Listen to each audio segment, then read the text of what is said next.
Hi friends, welcome to ചങ്ങായി vlog. ഇന്ന് നമ്മൾ പഠിക്കാൻ പോകുന്നത് 3ാം ക്ലാസ്സിലെ മലയാളത്തിലെ പലഹാരപ്പൊതി എന്ന യൂണിറ്റിൻ്റെ കയ്പും മധുരവും എന്ന ഭാഗമാണ്. നിങ്ങൾ ആദ്യമായിട്ടാണ് നമ്മുടെ ഈ ചാനൽ കാണുന്നതെങ്കിൽ ഒന്ന് സബ്സ്ക്രൈബ് ചെയ്ത് സപ്പോർട്ട് ചെയ്യണേ.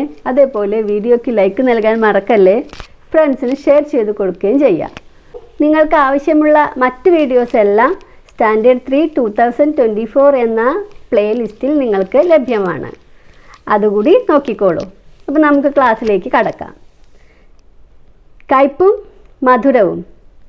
ഞാനല്ല എന്ന് പറയുന്ന മറ്റൊരു കുട്ടിയെ പരിചയപ്പെടാം. നമ്മൾ നേരത്തെ ഇതിൻ്റെ മുമ്പത്തെ വീഡിയോയിൽ ഞാനല്ല എന്ന കവിത പഠിച്ചിരുന്നു അല്ലേ? അതിലൊരു കുട്ടി ഞാനല്ല എന്ന് പറയുന്നതും കണ്ടു. അതുപോലെ ഞാനല്ല എന്ന് പറയുന്ന മറ്റൊരു കുട്ടിയെ പരിചയപ്പെടാം. കഥ വായിക്കൂ. കഥയുടെ പേര് മുന്തിരിങ്ങ. അമ്മ കുറേ മുന്തിരിങ്ങ വാങ്ങിക്കൊണ്ടുവന്നു. ഉച്ചഭക്ഷണത്തിന് ശേഷം കുട്ടികൾക്ക് കൊടുക്കാനാണ്. മുന്തിരിങ്ങ ഒരു പിഞ്ഞാണിയിലാക്കി മേശപ്പുറത്ത് വെച്ചു. ഏറ്റവും ഇളയ മകനായ വാന്യ അത് കണ്ടു. മുന്തിരിങ്ങ അവൻ ആദ്യമായി കാണുകയാണ്. അവൻ അതിൽ നിന്ന് ഒരെണ്ണം എടുത്ത് മണത്തു നോക്കി. കൊതി തോന്നിപ്പിക്കുന്ന മണം. മണത്തിട്ടും അവന് മതി വന്നില്ല. അവൻ അത് മണത്തുകൊണ്ടേയിരുന്നു. ഒരു മുന്തിരിങ്ങ തിന്നണമെന്ന് വാന്യയ്ക്ക് കലശലായ മോഹം.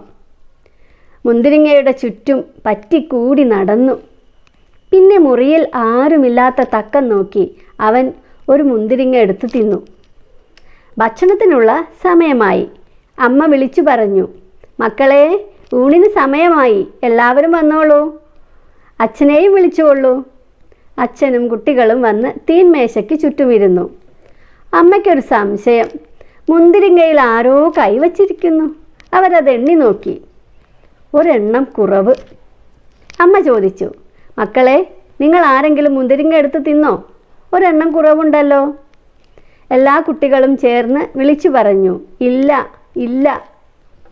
വാന്യയുടെ മുഖം ചെമ്പരത്തിപ്പൂ പോലെ ചുവന്നു. അവനും വിളിച്ചു പറഞ്ഞു, ഇല്ല, ഞാൻ മുന്തിരിങ്ങ തിന്നില്ല. അപ്പോൾ അച്ഛൻ പറഞ്ഞു, നിങ്ങൾ ആരും മുന്തിരിങ്ങ തിന്നില്ല എന്ന് പറയുന്നു. അപ്പോൾ പിന്നെ ഒരു മുന്തിരിങ്ങ എവിടെ പോയി? ഒരെണ്ണം ആരെങ്കിലും എടുത്തിരിക്കുമെന്നത് തീർച്ച. കുട്ടികളല്ലേ, നല്ല മുന്തിരിങ്ങ കണ്ടാൽ കൊതി വരും. ഒരെണ്ണം എടുത്തു തിന്നു എന്നും വരും. അതൊരു തെറ്റല്ല. ഞാൻ നിങ്ങളെ ആരെയും കുറ്റപ്പെടുത്തുന്നില്ല.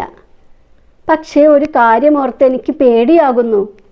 മുന്തിരിങ്ങ തിന്നയാൾ വലിയ കുഴപ്പമാണ് കാണിച്ചിരിക്കുന്നത്. മുന്തിരിങ്ങയിൽ ഒരു കുരുവുണ്ട്. അറിയാതെ ആരെങ്കിലും കുരു വീങ്ങിയിട്ടുണ്ടെങ്കിൽ നാളത്തേക്ക് അവൻ മരിച്ചു പോകും. അതോർത്താണ് എനിക്ക് പേടി. ഇതു കേട്ടപ്പോൾ വാനിയുടെ മുഖം വിളറി. അവൻ വിളിച്ചു പറഞ്ഞു, ഞാൻ കുരു തിന്നില്ല അച്ഛാ. ഞാനത് ജനലിൽ കൂടി പുറത്തേക്ക് എറിഞ്ഞു കളഞ്ഞു. ഇത് കേട്ട് അച്ഛനും അമ്മയും കുട്ടികളും ചേർന്ന് ചിരിച്ചു. എന്നാൽ വാന്യ ചിരിച്ചില്ല. അവൻ കരഞ്ഞു. ഇതാണ് കഥ. ഇത് എഴുതിയ ആളുടെ പേര് നോക്കൂ. കഥകളുടെ പേരാണ് കൊടുത്തുന്നത് ടോൾസ്റ്റോയ് കഥകൾ. ഇത് വിവർത്തനം ചെയ്തിരിക്കുന്നത് KN ദാമോദരൻ നായർ. വിവർത്തനം എന്ന് പറഞ്ഞാൽ എന്താണ്? ഇത് മലയാളത്തിലേക്ക് ആക്കിയിരിക്കുന്നത്. അപ്പോൾ ഈ കഥ എഴുതിയത് ഏത് ഭാഷയിലാണ്? റഷ്യൻ ഭാഷയിലാണ്. റഷ്യൻ എഴുത്തുകാരനാണ് ടോൾസ്റ്റോയ്, ലിയോ ടോൾസ്റ്റോയ്. എന്താണ് മുഴുവൻ പേര്? Leo Tolstoy. ലിയോ ടോൾസ്റ്റോയിയുടെ കഥയുടെ വിവർത്തനമാണ് കൂട്ടുകാർ ഇപ്പോൾ കേട്ട മുന്തിരിങ്ങ എന്ന കഥ. ഇദ്ദേഹത്തിൻ്റെ ഏറ്റവും പ്രശസ്തമായ നോവലുകളാണ് യുദ്ധവും സമാധാനവും. മറ്റൊന്ന് അന്നാ കരീനീന എന്നിവ. ഈ 2 നോവലും ലോകപ്രശസ്തമായ നോവലുകളാണ്. ഒന്ന് യുദ്ധവും സമാധാനവും, മറ്റത് അന്നാ കരീനീന. ഓക്കെ, അപ്പോൾ നമ്മുടെ കഥയിൽ നിങ്ങൾക്ക് എന്തൊക്കെയാണ് മനസ്സിലായത്? നമുക്ക് ഇതിലത്തെ ക്വസ്റ്റ്യൻസ് ഒന്ന് നോക്കിയാലോ. വീട്ടിലെല്ലാവരും ചിരിച്ചപ്പോഴും വാന്യ കരയാൻ എന്താവും കാരണം? ഞാൻ കുരു തിന്നില്ല അച്ഛാ, ഞാനത് ജനലിൽ കൂടെ പുറത്തേക്ക് ഇട്ടു എന്ന് പറഞ്ഞില്ലേ? അപ്പോൾ എല്ലാവരും ചിരിച്ചു. അച്ഛൻ, അമ്മ, ബാക്കി കുട്ടികളൊക്കെ ചിരിച്ചു. വാന്യ മാത്രം കരയുകയാണ് ചെയ്തത്. എന്തുകൊണ്ടാണ്? വാന്യ ചെയ്ത കളവ് എല്ലാവരും മനസ്സിലാക്കി എന്ന ജാള്യത കൊണ്ടാണ് അവൻ കരഞ്ഞത്. 2. ഈ കഥയിൽ നിങ്ങൾക്ക് ഏറ്റവും ഇഷ്ടപ്പെട്ട കഥാപാത്രം ആരാണ്? എന്തുകൊണ്ട്? ഏറ്റവും ഇഷ്ടപ്പെട്ട കഥാപാത്രം അച്ഛനാണ്. ദേഷ്യപ്പെടാതെയും തല്ലാതെയും സൂത്രത്തിൽ അച്ഛൻ കളവ് കണ്ടുപിടിച്ചു. 3. അച്ഛൻ പ്രയോഗിച്ച സൂത്രം നിങ്ങൾക്കിഷ്ടമായോ? എന്തുകൊണ്ട്? ഇഷ്ടമായി. തല്ലാതെയും ദേഷ്യപ്പെടാതെയും രസകരമായി സത്യം പറയിക്കാൻ അച്ഛന് കഴിഞ്ഞു. മുന്തിരിങ്ങ എന്ന കഥ റോൾ പ്ലേ ആയി അവതരിപ്പിക്കൂ. റോൾ പ്ലേ എന്ന് പറഞ്ഞാൽ ഈ കഥയിലെ സംഭാഷണങ്ങൾ, ഓരോരുത്തരും പറയുന്ന സംഭാഷണങ്ങൾ മാത്രം നമ്മൾ തിരഞ്ഞെടുത്ത് എഴുതണം. അപ്പോൾ നോക്കാം. വാന്യ: ഇതെന്താണമ്മേ? അമ്മ: ഇതാണ് മുന്തിരിങ്ങ. വാന്യ: ഹായ്, കാണാൻ എന്തു ഭംഗിയാ, നല്ല മണവുമുണ്ട്. അമ്മ: മക്കളെ, ഊണിന് സമയമായി, അച്ഛനെയും വിളിച്ചോളൂ, ഇന്ന് ഊണിന് ശേഷം ഒരു സ്പെഷ്യലുണ്ട്. അമ്മ: മക്കളെ, നിങ്ങൾ ആരെങ്കിലും മുന്തിരിങ്ങ എടുത്ത് തിന്നോ? മക്കൾ: ഇല്ലമ്മേ. അച്ഛൻ: മുന്തിരിങ്ങ കണ്ടാൽ ആരും കൊതിക്കും, ഒന്നെടുത്ത് തിന്നാൽ തെറ്റു പറയാൻ പറ്റില്ല. പക്ഷേ മുന്തിരിങ്ങ തിന്നയാൾ വലിയ കുഴപ്പമാണ് കാണിച്ചിരിക്കുന്നത്. അതിലെ കുരു അറിയാതെ വിഴുങ്ങിയാൽ നാളെ അവൻ മരിച്ചു പോകും. അതോർത്ത് പേടിയുണ്ട്. വാന്യ: ഞാൻ കുരു തിന്നില്ല അച്ഛാ, അത് ജനലിലൂടെ പുറത്തെറിഞ്ഞു. അപ്പോൾ എല്ലാവരും ചിരിക്കുന്നു, വാന്യ കരയുന്നു.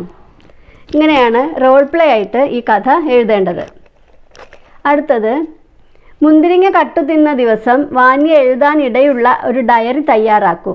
ക്ലാസ്സിൽ അവതരിപ്പിക്കൂ. വാന്യയുടെ ഡയറി കുറിപ്പ്: ഇന്ന് ആദ്യമായി മുന്തിരിങ്ങ തിന്നു. നല്ല രുചിയും മണവുമുണ്ട് അതിന്. എന്നാൽ ആ മുന്തിരിങ്ങ എന്നെ കരയിപ്പിച്ചു. കൊതി മൂത്തപ്പോഴാണ് അതിൽ നിന്ന് ഒന്നെടുത്ത് ആരും കാണാതെ തിന്നത്. അമ്മ ചോദിച്ചപ്പോൾ ഞാൻ എടുത്തു എന്ന് സമ്മതിച്ചാൽ മതിയായിരുന്നു. അവസാനം സൂത്രക്കാരനായ അച്ഛൻ അത് കണ്ടുപിടിച്ചു. എല്ലാവരും എന്നെ കളിയാക്കി ചിരിച്ചു. ഞാൻ കരഞ്ഞുപോയി. ഇപ്പോൾ എനിക്കും ഒരു ചിരി വരുന്നല്ലോ. ഇങ്ങനെയാണ് വാന്യയുടെ ഡയറി. അപ്പോൾ മുന്തിരിങ്ങ എന്ന കഥയും ഇതിലെ പ്രവർത്തനങ്ങളും നിങ്ങൾക്ക് എല്ലാവർക്കും മനസ്സിലായി എന്ന് വിചാരിക്കുന്നു. അപ്പോൾ അടുത്ത വീഡിയോയുമായി വീണ്ടും കാണാം. Thanks for watching.